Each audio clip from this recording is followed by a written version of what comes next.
గృహబలం అంశానికి స్వాగతం.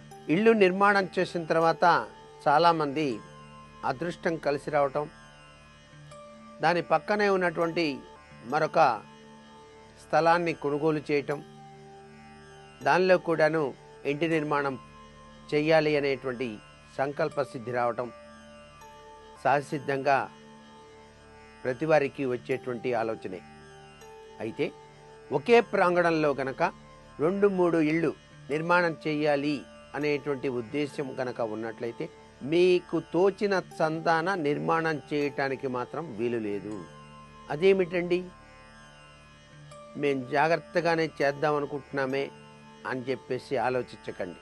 ఇంటి నిర్మాణంలో తప్పనిసరిగా విస్తరణ విషయంలో వాస్తు ప్రాతిపదికని అనుసరించి గృహ విస్తరణ కార్యక్రమం చేపట్టాల్సి ఉంటుంది.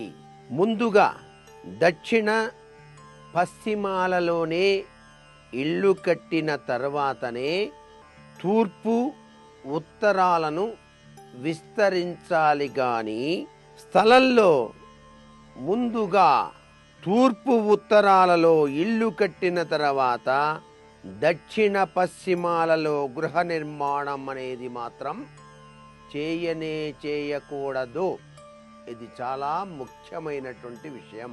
ఒకే ఆవరణలో 2 గృహాలు నిర్మించాలి అని చెప్పేసి మీరు భావిస్తే ఒకటి దక్షిణంలోను మరొకటి పడమటిలోను కట్టాలి తప్ప తూర్పు ఉత్తరాలలో కానీ తూర్పు దక్షిణాలలో కానీ ఉత్తర పశ్చిమాలలో కానీ 2 ఇళ్ళు నిర్మించరాదు. ఇది చాలా ముఖ్యమైనటువంటి విషయం. ఒకే ఆవరణలో 3 గృహాలు నిర్మించాలి అని చెప్పేసి గనక భావించినట్లయితే 2 గృహాలు దక్షిణ పశ్చిమాలలోను, మూడవది తూర్పు లేదా ఉత్తరంలోనూ ఉండి తీరాలి.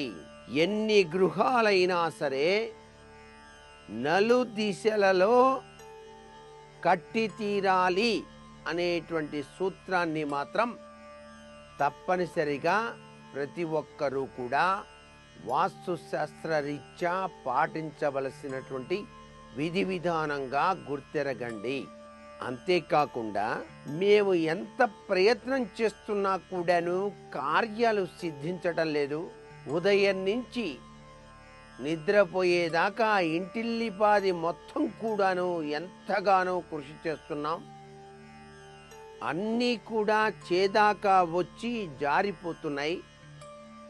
ఇది గృహవాస్తులో దోషమా లేక విధి వ్రాసిన దుర్వ్రాత మా గ్రహచార దోషమా అని చెప్పేసి చాలామంది భావిస్తూ ఉంటారు. మీకు కార్యసాధన చక్కగా నిర్విఘ్నంగా ఎటువంటి ఆటంకాలు లేకుండా జరిగి తీరాలి అంటే గృహ వాస్తు రీత్యా ఆచరించవలసినటువంటి ముఖ్య సూత్ర ప్రాతిపదిక అత్యంత విశేషవంతమైనది ఒకటి ఉంది. అది చేసి చూడండి, మీకు కార్యం సిద్ధిస్తుంది, కార్య సాధన జరిగి తీరుతుంది. ఆ కార్య సాధన ఏమిటి?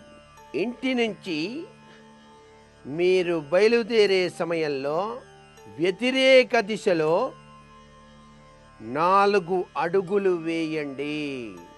చాలా చిన్ని విషయం. ఇంతేనా అండి? సర్లేండి, నేను వెళ్ళేటప్పుడు అటు వెళ్ళకుండా ఇటు 4 అడుగులు వేస్తాను అని చెప్పేసి అనుకుంటే సరిపోదు. భావనా బలం గొప్పదిగా ఉండాలి. ఒక విషయం చెప్పామంటే ఆ విషయం వెనకాల అంతరార్థం ఎంతో గొప్పది అని చెప్పేసి భావించి సంకల్ప సిద్ధితో చెప్పింది చేస్తే ఫలితం వచ్చి తీరుతుంది. వాస్తుశాస్త్ర రీత్యా కూడాను మీరు ఈ విధంగా వ్యతిరేక దిశలో 4 అడుగులు వేసి తర్వాత మీ పనికి మీరు వెళ్ళండి. తప్పనిసరిగా విజయవంతమై తీరుతుంది సుమా.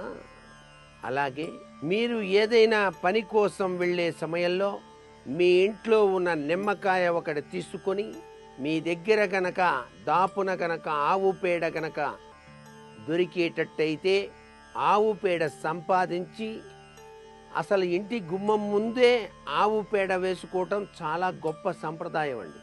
ఆవు పేడ ఇంటి ముందు గుమ్మానికి కుడివైపు కానీ ఎడమవైపు కానీ ఇంత ముద్ద వేసి అలా ఉంచితే ఎంతో ఐశ్వర్యం. ఇది పూర్వకాలం ప్రతి పల్లెలో కూడా చేసేటువంటి సంప్రదాయం కూడా. పని కోసం మీరు బయలుదేరి వెళ్ళే ముందు మీ ఇంటిలో ఉన్న నిమ్మకాయ తీసుకొని ఆవు పేడపై అలా లోపలికి పాతి పెట్టండి. దానిపైన కొంత సింధూరం చల్లండి. ఏ పనికైతే వెళ్తున్నారో ఆ పని గురించి నమస్కారం చేస్తూ చెప్పి బయలుదేరి వెళ్ళండి. మీకు పని కాకపోతే అప్పుడు చూడండి, తప్పనిసరిగా పని జరిగి తీరుతుంది సుమా.